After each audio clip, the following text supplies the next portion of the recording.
Today we are going to discuss international trade. Why trade? There are different views which have been given on this topic. The most prevalent theory, which was prevalent in Britain, Spain, France, and the Netherlands in the 16th century to the middle of the 18th century, was mercantilist view, and this view suggested that a country can only trade at the cost of another country. That means whenever a country is having more exports through export promotion and less imports through restricting imports through government intervention, there will be surplus. So that very surplus means more gold inflow into the country and more power. So mercantilists were actually against free trade. Another theory which came after mercantilist view was actually given by Adam Smith in 1776 in his book, namely The Wealth of Nations.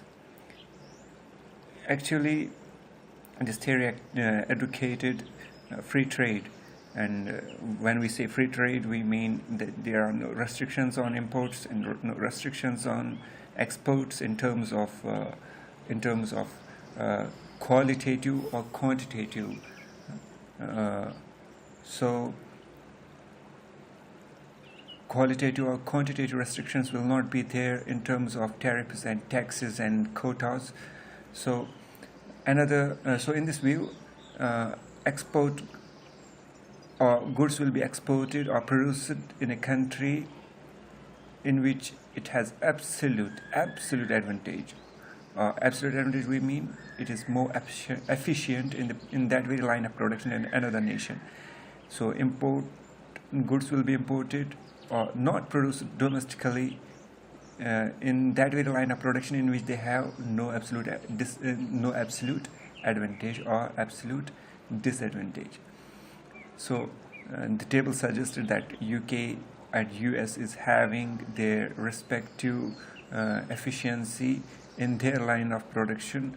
Wheat is more efficiently produced in US because only 1 hour is required for 6 bushels of wheat, and for 2 yards of cloth only 1 hour is required in UK.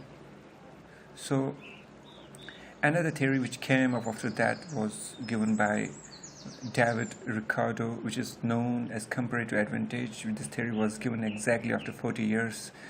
And if you can see that this theory suggested that a country can still improve even if they are not having absolute advantage in a particular line of production. And in the table you can see that US is having absolute advantage in the production of both these goods like wheat and cloth, and UK is having absolute disadvantage in the production of both the products. So still trade will be there as suggested by David Ricardo in this comparative advantage. And David Ricardo said that